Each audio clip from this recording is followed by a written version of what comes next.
Yo, man, it's your boy Mike Bizz. Finally, it's here.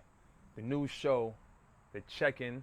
We got the living legend, the icon, Torey Thomas, straight out of White Plains, Ferris Ave to be exact.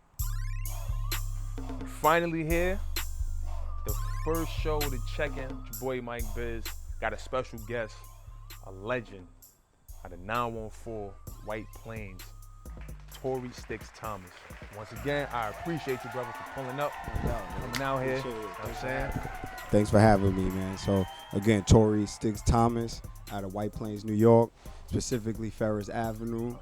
And I feel great. A blessing to be here, happy to be here, enjoying these type of interactions and conversations and discussions. It means a lot. And my expectation is to play as long as I could play professionally. I'm on my 12. I just completed my 12th year. Man, if I could ride this thing out until it's, no more, and we enjoy the, the ride out of my basketball career and turn it into what I want to do as far as my, regular life, whether it's coaching, owning businesses or whatever. But I want to play at least 3-4 more years. 4 more? Yeah. I think you got like 5-6 more. Yeah, that would be good. Okay. So geographically, where you playing at? Geographically, I've been all over Europe, with the exception of playing in South America, which is Dominican Republic, Venezuela.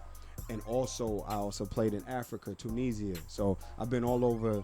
My European career, started in 2007 when I graduated from Holy Cross in Worcester, Massachusetts. From there, I then played every year throughout. So like I said, just completed 12 years out in Europe.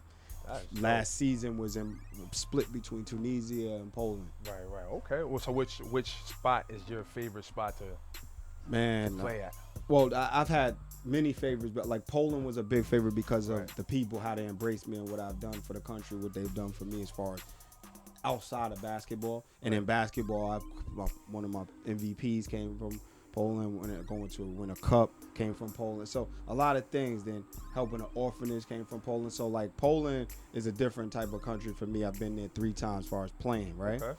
Other than that, Italy's amazing. Greece is amazing. Germany, Holland, Sweden. So, France. I've been all these places. Serbia. So it's a lot of places out there that are way different from America. Yeah. But basketball is high, as y'all can see in this World Cup. I just got my passport. I got to get my stamps up. No. Got mad stamps. Got a whole bunch of stamps. So with all of this social media going on with basketball, right? I'm going to ask you, before you even answer, right? I'm going to ask you, how do you feel about the whole AAU circuit? I played in it. It was fun, but I don't think you get I think it's politics behind it, right? So I didn't play with a big team. I played with a very small town team, and we didn't get the exposure that a lot of these kids are getting because of social media. So how do you feel about the whole AAU circuit going on right now? Well, AAU has allowed people to not even play on their high school teams and get a scholarship. So it has made big exposure for people. So I can only say I'm more power to that, because people getting scholarships and able to go to school free, I'm all for that. Right. But it also took away from the high schools. When when we were playing and AAU wasn't as big as it was, so you needed to play high school ball and learn discipline. So AAU sometimes eliminates discipline. Yeah. It's roll the ball out and play ball, but that's what goes. We want to see how you naturally could play ball. Right. But then there's the structure of it, and that's where structure. I'm not saying AAU coaches don't have structure. I'm saying that it's more about playing games than practicing. So it's a main way to do it is play in the AAU circuit, get the most exposure as you can, and get as many offers as you can until you get a scholarship offer on the table that you can accept. Because it's tough. Playing AA, we used to play like 2-3 games in a day. Yes. And there was no rest. Right. No rest at all. So now it's like, now I see it, and I'm like, damn, I used to do it. I used to really do that and come home exhausted on a Saturday night. Right. Wake up Sunday at like 7 in the morning, have a first game at 9 o'clock, play till like 1 o'clock, and then wake up for school again. So like, with you saying all of that, you know what I'm saying? It was definitely difficult to get a scholarship. Yeah.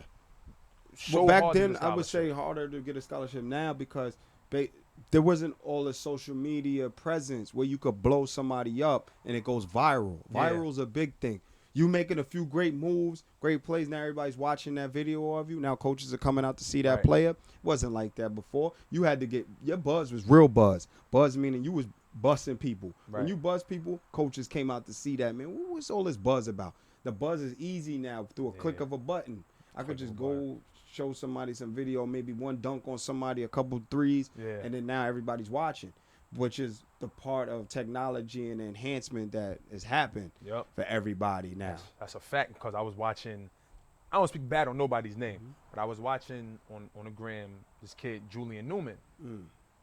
They call him the prodigy, say he was good. He came to Dykman. The kid did not perform the way he'd been performing back at home on AAU teams and high school teams. So now seeing it, and I'm like, yo, this is what the buzz is about. Now this is like false advertisement. Yeah, sometimes it could be, but I also gonna say that playing at Dykman and outside is way different. Coming to New York, playing on the hardwood in New York is way different than wherever else everybody else is playing. They have a different structure, different motors, different tempos. So different heart. That's why New York is the best basketball, the mecca of basketball, because we put it all on the line on the hardwood. Everybody, some people are saying, "Oh, I don't play on the hardwood no more at 12 years old because of the knees or whatever." I understand, but in New York, you don't hear guys saying that. We used to it. We used to it. This is what we have. We don't have all these gyms that everybody else has. What's what we have? Summertime gyms are shut down usually. You might have 1 or 2 gyms that you could go to, so you on the hardwood, but you earning your name, and you earning. You know, you showing your game. You know what they saying? Like from the IS8 acronym, it says "Bring your game, not your name." That always stuck with me. Whatever name somebody got, everybody suits up and laces up the same way. Now, speaking of Dykman, have you played on Dykman? Have you played out there yet? Dykman for sure. My team was Team 914, so anybody could investigate. I want you to repeat that to the people again. Team 914. Championships under championship their at Dykman. Those we played in Rucker.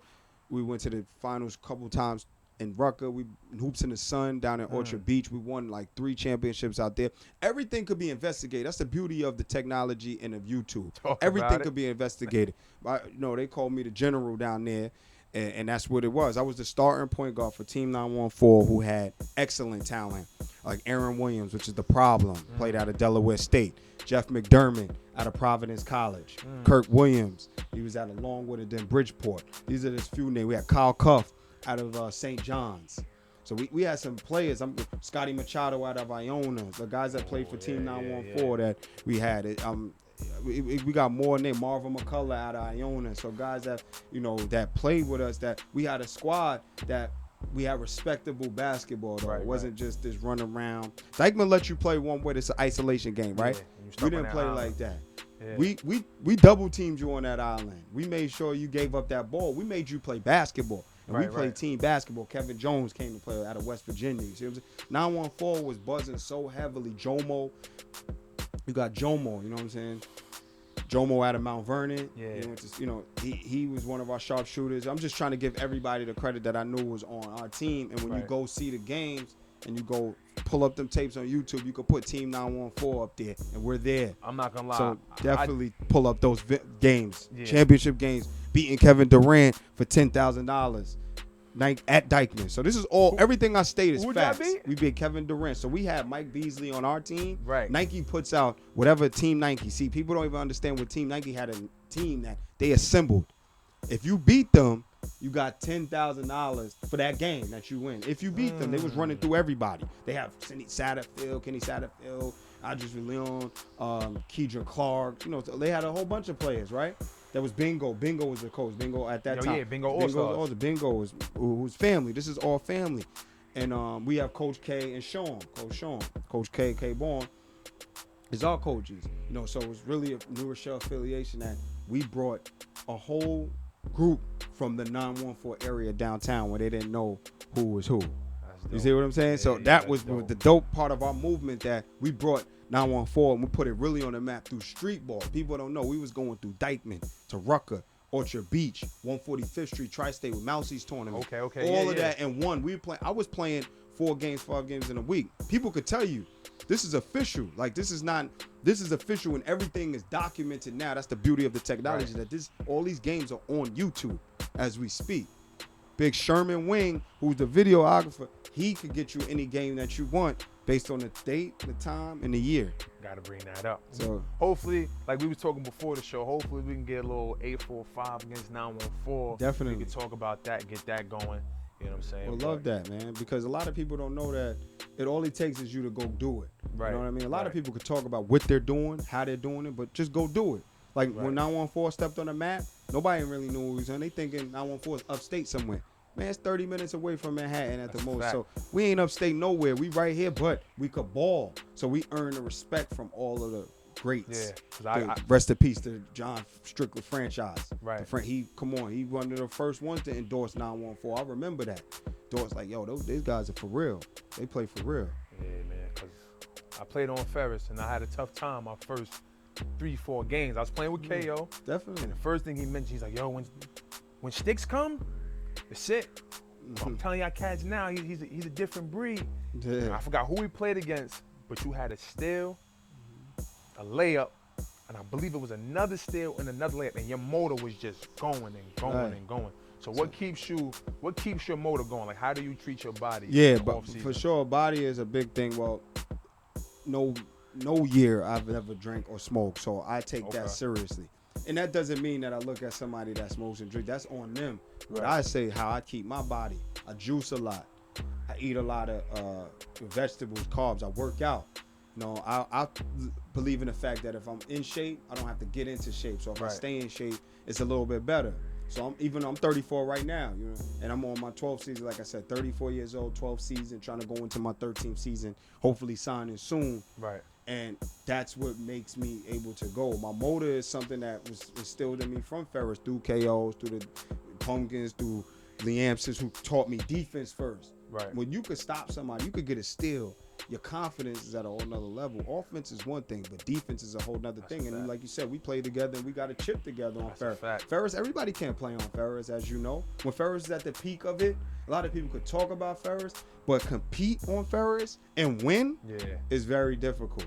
Yeah, and that's not even the best park in New York City. Like we talk about Dykman, it's one of the best parks in Westchester, though. Yeah, if not the best for the league. When we were coming up, and you know, we trying to save the face now. Right. So let's get into a little bit outside of basketball. You had this spot, Pick and Roll Soul. Yeah.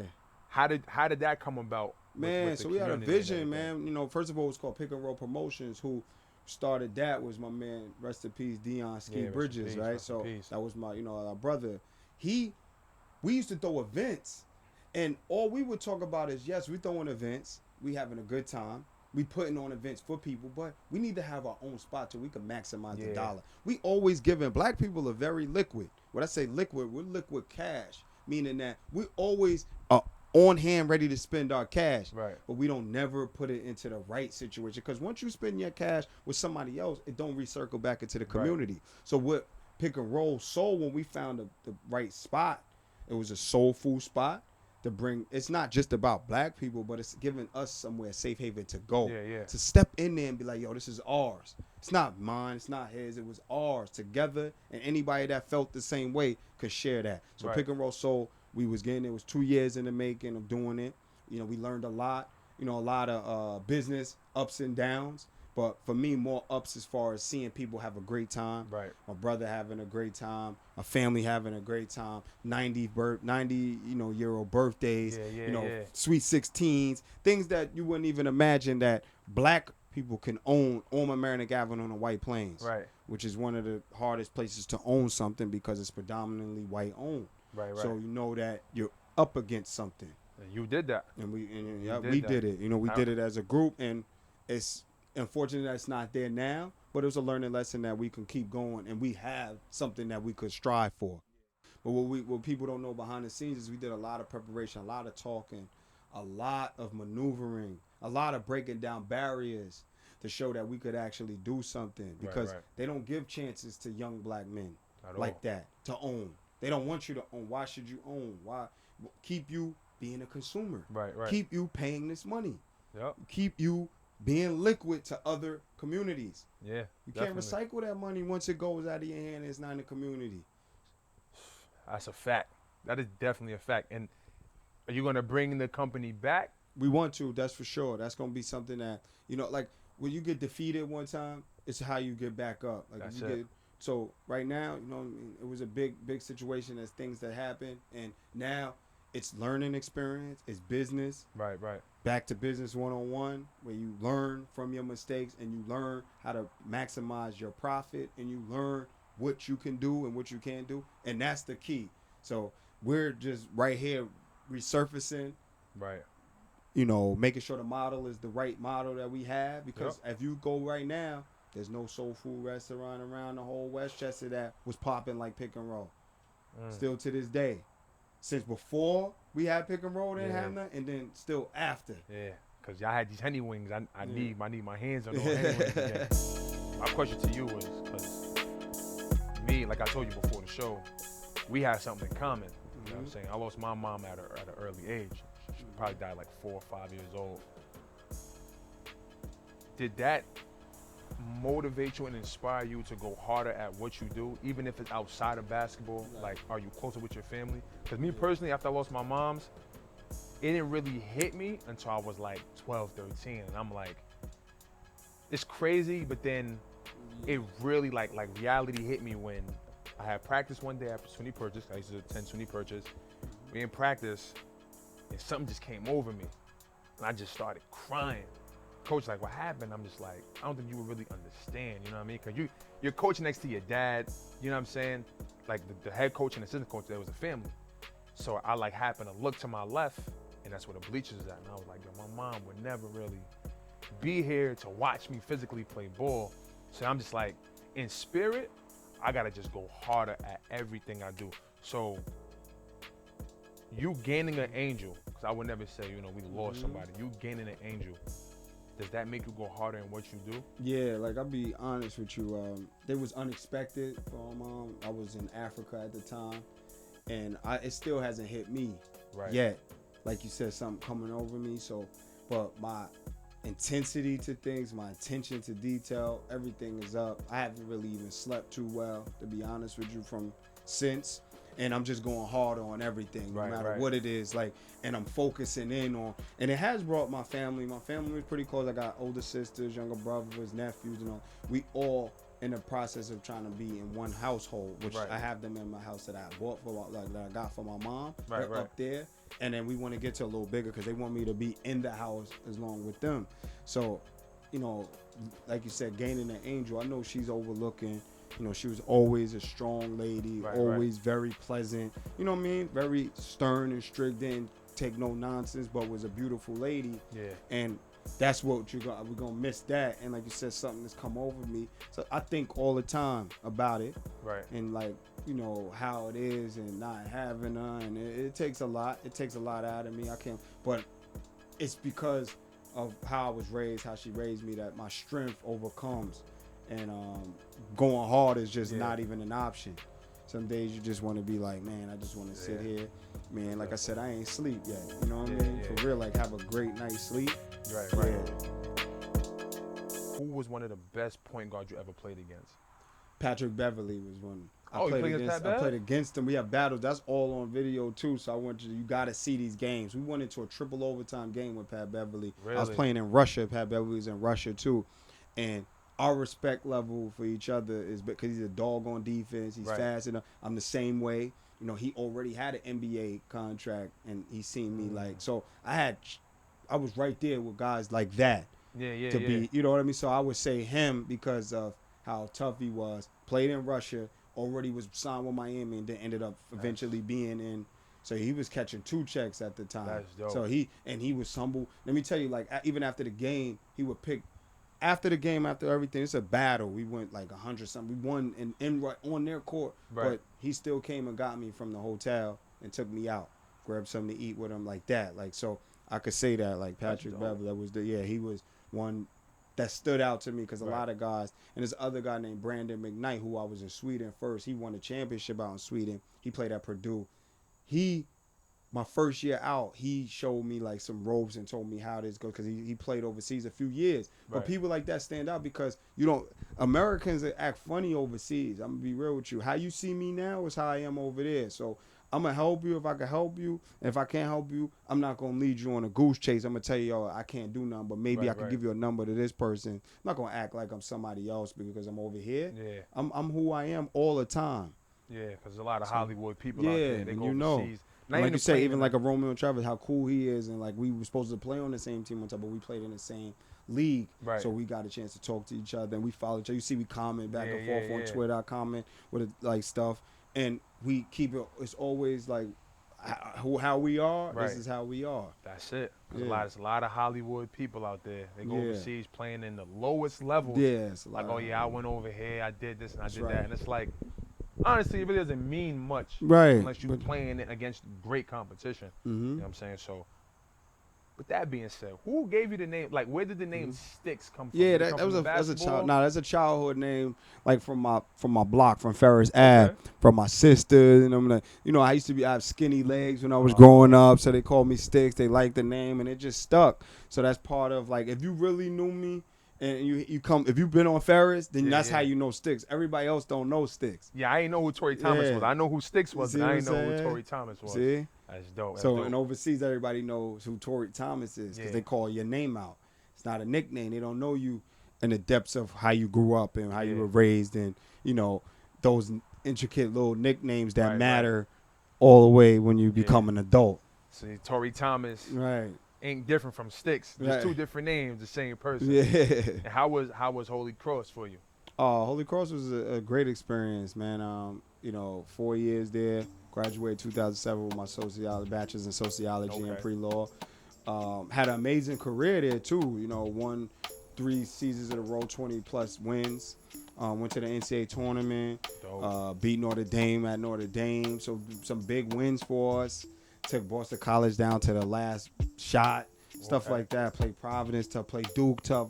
We had a great career. I mean, a great 3-4 years for me at a school that most people wouldn't even know about because it's a private Catholic school in Worcester, Massachusetts. It's Division I. It's in the Patriot League. Yeah. So some of the Patriot League teams are Lehigh, Bucknell, American University, Army, Navy, Loyola, Maryland, Boston University. Those teams, and you would look at them like that, but then those teams are hitting teams. Lehigh hitting Duke. Bucknell hitting Kansas, you know what I'm saying? Us, we hitting Notre Dame. Stuff that you wouldn't imagine normally happen. And we got a few pros like C.J. McCollum is at a Lehigh. Malcolm Miller is at a Holy Cross, which is from me. So he plays for the Toronto Raptors, won a championship this year. So I've been following him. And I actually went to a lot of his games as a supporter of Holy Cross and of him. So I was part of the mix of this Toronto championship. So just I'm a fan of the game. I give credit where credit's due, but I'm also a leader of men. So that means that you look at it and you always offer up your support and what you can do to help people instead of looking at it like, well, this is not the way it should be. This is no, you happy for people. Right. Their success makes you happy. Playing in that atmosphere. Yeah. What was it like? Going to school, handling all your schoolwork, going back to practice. How did you handle that schedule? Schedule is very grueling. I can't even say nothing, no other word to say it. Because at Holy Cross, academics are high, very high, very prestigious schools. So it's not something that you could look at and maybe they be getting passes in other schools. And I'm not trying to down any other schools, but you had to get your work done at Holy Cross. And that's where you had to put them hours in, and then you had to go to practice. Nobody felt sorry for you. Would you get some help? We had study hall every night, people that would help us out. But the teachers wasn't lenient on work. Just because you played ball. Yeah, just because you played ball. So, degree was earned. Yeah. You know what I'm saying? So do you ever think that you would play against your own brother, Sean Kilpatrick, overseas sometime? It could happen because we're in the leagues. It could happen, and that would be amazing. Like somebody like he's very intriguing as a prospect too for all that he has done for scoring wise, fulfilling his role.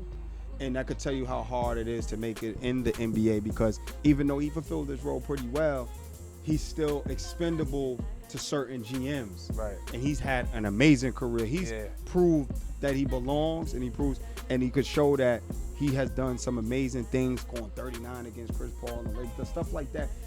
He gets a 15 clip blinking, right? Yeah. And it shows you, like, so now he took it overseas to an historical Panathinaikos Greek team, Right. you know, which is well known, won many EuroLeague championships, big history in Athens, Greece. I actually got a chance to go see him play in Athens this year. So I went and flew, seen him. So that means a lot to me because that's the realest as it gets. We both from the same block. That's my brother, and I get a chance to go see him. Like, I didn't even get a chance to see him because of my season, same as his, to see him play in the NBA. But I got a chance to see him in Europe, but I watched everything I could watch. I follow everything that I could follow. I'm right here. Yeah, he came from my block, where we from, our block, and under me, because he's younger than me, and he saw, and he just kept taking it to the next level. So I'm proud of him. And what is the definition? Not even definition. How does Ferris Ave play such a big role in your success? Well, living on Ferris, you know, I lived at 70. The building 70 is down the block, so you got to walk through the whole block to get to the park.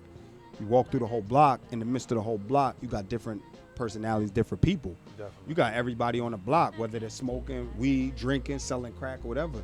As long as they didn't push it to you, that's the key for me about loving Ferris is nobody tried to give me a package to sell. Nobody gave me weed. Then nobody passed me the 40 ounce and tried to persuade me not to be up at that court. What they did do is make sure that I was at the court and protected. So that's why Ferris means a lot to me. It was a community and family oriented, and they didn't never pass you a blunt or try to tell you, young fella, don't worry about that, or don't go to school or something like that. The influence is important. Definitely. Because I see now Jay Lee, shout out to Jay Lee. Yes, indeed. He's definitely pushing Sean. Yes. And he's pushing. Jay Lee's been part of our New York Blaze program. He's, you know, the director of the basketball operation of our Blaze, which is our nonprofit organization for the kids. Not only on Ferris, we're based at Ferris, but anywhere. And he has been doing this for years of pushing. Now you just see his son coming up, but he's touched many people's kids, both men and women. So he's been a blessing in the whole community. And the shift has changed because Ferris is not a block that everybody knows. They don't know how Ferris was a block that was infested with drugs, drug addicts. You know what I'm saying? Yeah. People are stagnant, but now everybody knows that you get up to that park, special things has happened for not only me, but Sean Kilpatrick, Rashawn Johnson went to school, college. We talking about Christian Nunez, Alexis Nunez. We could keep naming names that guys have played ball in college. Yeah. That's important. That's definitely tough. And I'm just missing some names, but I'm just giving you what I know that right off the top of my head that scholarships or playing ball in school, and now we got a whole crop of new kids that's coming up playing football and basketball in Iona Preps, Stepping X, and then we'll go on to college. Yeah, because we created that atmosphere. I was definitely working at Rockland Bosie's, and we had two kids, and I know you know them, Yusuf, and Ches. Yes, that's part now. And they are, we call them like kids that had difficulties in school, right? Just keeping it all the way real. And there are good kids, and they're playing sports, and they come into Ferris, and they know what it is. Do you want to stay over here and play this game not get right? Or you want to get right and earn your way into a varsity team and hopefully get a scholarship to play ball somewhere? Yeah, because we was talking every day, and we had a program, a mentoring program, and I had Ches. I just remember Ches, like you said, everybody has problems. You know, everybody's not going to have their best days. And one day I just told Ches, like, you got to be coachable. When you become coachable, you'll start seeing the difference. So last September, he texted me like, yo, B, I just got interest from Stony Brook and Old Dominion and UCF and everything. I'm like, yo, this is just the beginning of you being coachable, and it's going to come to you. And the same thing with Yusuf. Yusuf used to challenge me every day at work because he's seen his growth. His feet was getting huge. He's like, yo, B, I want to work out. Take 15 minutes. Let's go to the gym. Let's work out. I'm like, all right, Yusuf, let's go. So where do you see, like, youth like that? Where does your faith lie with them? Because now with the social media, they see the drinking, they see the smoking. Right. does your faith in them, is it at a high standard, or is just like, all right, they'll be all right? Yeah, well, for me, as long as they see me doing the right thing, coming up to them and encouraging them, right? They ain't seeing me on no social media doing nothing crazy. They could use that as somebody that they look up to. Yeah. Then, that's all I can do. I can only play my part because I'm not these kids' fathers, but what I am is somebody that cares about them and hope that they see that you can look at the drinking and smoking and all that, but that's a short-lived. Yeah. Or you could put this hard work in and see something, Definitely. have some longevity. That's where I see. So my faith is in hopefully they see what we have brought together, what we have accomplished, and what we continue to accomplish to show you that we have a way to get out of a funk or anything that you might be, deprived of. We there to try to help you. Okay, that's definitely it. Because like I told you, I work in a detention center, Right. and they need more guidance than anybody. And I Yes. tell the kids at the school, like, y'all good. You know what I'm saying? Y'all got your freedom. Y'all playing ball. Y'all traveling. Just stay coachable. That's it. That's a Coachable big doesn't just mean word. for sports. You know what I mean? Coachable in life, right? That's it. But being coachable in sports really correlates to life. Definitely. If you can't get yelled at by regular people that's trying to help you, and then you want to spin on be mad, then when it's time for somebody else to apprehend you, and it's a police officer, now we got a whole nother game plan. Yeah. We could have stayed coachable throughout everything, and we don't have to deal with that. Yeah, because I've Far away from that. I've heard a quote from Phil Jackson, and I could have the quote messed up with just a little bit, but he said, "You don't listen to the volume of the message, you listen to just the message." And a lot of people get caught up just because somebody yells at you doesn't mean they're angry at you. They're just trying to make that picture and that message clear. You know That's what I'm right. saying? So for everybody out there, stay coachable. It's not just for kids, it's for adults too. So agree. tell the people, man, what's next on the agenda? Like, Man, so right now, I'm ready to go into my 13th season. I haven't signed nowhere yet, but I'm waiting to sign. I'm also waiting for my Italian citizenship, which is why I'm holding off right now. Right. That would be a dual citizen. I would be able to be a Bosman, which is a European player. Right. That changes, a little bit of the rules Okay. for Americans over there. So that's a big deal for me if I could get that. Other than that, man, just creating my businesses that we have, travel agencies, car dealerships, stuff like that. So preparing me for, after basketball. Yeah. But my main focus right now is to complete basketball and just enjoy these years of playing ball. Right. And, hopefully I could get into my next year's playing, man. That's it. So I'm going to check out first. It's your host, Mike Bizz. Feeling great. Feeling like I can't even explain it right now. Like I said, we got the living legend, Torey Thomas, who is just more than a basketball player. You're a leader. You're an icon. I appreciate you coming up, you know what I'm saying, and being the first guest here. This ain't gonna be the last one, so we definitely gonna get this going even more. So Yeah, this is great. Man, Torey Thomas on the checkout. I feel amazing. This is probably no exaggeration. I've been around 40 countries, tons of interviews, thousands of interviews. This is probably one of the best interviews I've ever had because the attention to the question and the transition of the question and what he asked, Biz, Mike Bizz did your thing. This is the first one. I felt like at home. I felt like I could discuss this easily.